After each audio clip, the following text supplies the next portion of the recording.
how the experts graded our first round pick, Shemar Stewart. Let's talk about it. I personally would say this, right? I'd give us a C plus. And I know that might be a little high for some people, but I think Shemar Stewart fills a huge need we had last year. We sucked against the run. He is good against the run. He has the potential to be a great pass rusher if we develop him correctly. Obviously, that's an if. Obviously, we have to wait and see how this ends up turning out. But if we develop him correctly, I think we can, get at least a decent pass rusher out of him. But even if he just ends up being a really good run stuffer, that helps us out greatly. We got to keep in mind, Trey Hendrickson's not really good against the run at all. And outside of that, again, we did pick up TJ Slayton, but we're now getting ourselves at least something on the defensive line that can help us there. He's also super freaking fast, which, that plus having the speed of shutting down the run, if anything, maybe he could pick up some double team blocks and let Trey get to the quarterback easier.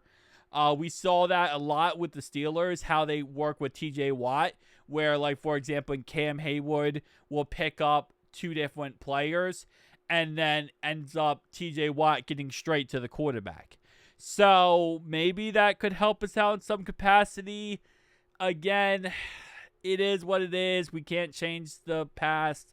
We drafted him. We just got to move on and see how it goes. So, first off, we got USA Today, who actually gives us a B. Okay? USA Today gives us a B. I think that's very generous. Like I said, I think we got a C plus personally.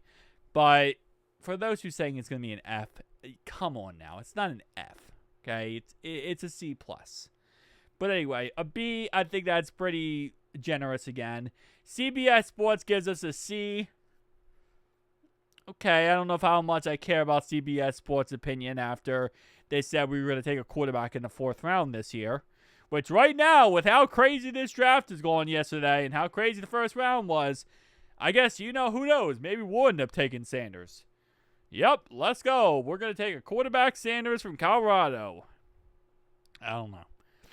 Yahoo Sports, C+. Okay. Not bad. Again, like I said, I think C+ is probably right around the corner where I would say he's a project. I mean, he's a project, okay? 6'6", 267-pound guy. He racked up around 1.5 sacks in each of his 3 consecutive seasons at Texas A&M. At least it's not like Mike Green from Marshall, who played at a lot smaller college. This is someone who did play at a big college. And yes, again, was not the greatest pass rusher, but was a good run stuffer. C- from Sports Illustrated. I think that's just because they wanted us to take other guys. I think that's definitely part of the grading system. I feel like that people are putting in here. It's like, it's not just who you took, it's who's available when you took that player. But the problem is also, we don't know what the draft board looks like for the Bengals. We as fans and even some experts might come out and say, hey, listen, this is the best player available, right? This is the best player. But look at different big boards and like different mocks from all types of different sources, like whether it is CBS Sports or USA Today or any of these publications. A lot of them were so different. I mean, you had different players all over the place pretty much being selected. So, well, yes, there was situations where, you had some people saying, okay, we're going to take Starks. We're going to take, Mike Green or Jahad Campbell. We're going to take this guy, that guy. It was kind of all over the place for other ones.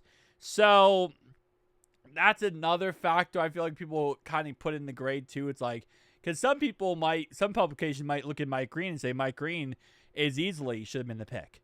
But he's still on the board in the 2nd round. Jahad Campbell was almost still on the board into the 2nd round. Same thing with Starks. Same thing with a couple other guys. So, it is what it is. Pro Football Network gives us a C+. again, I think C plus is pretty much where I would put us at. Um, yeah.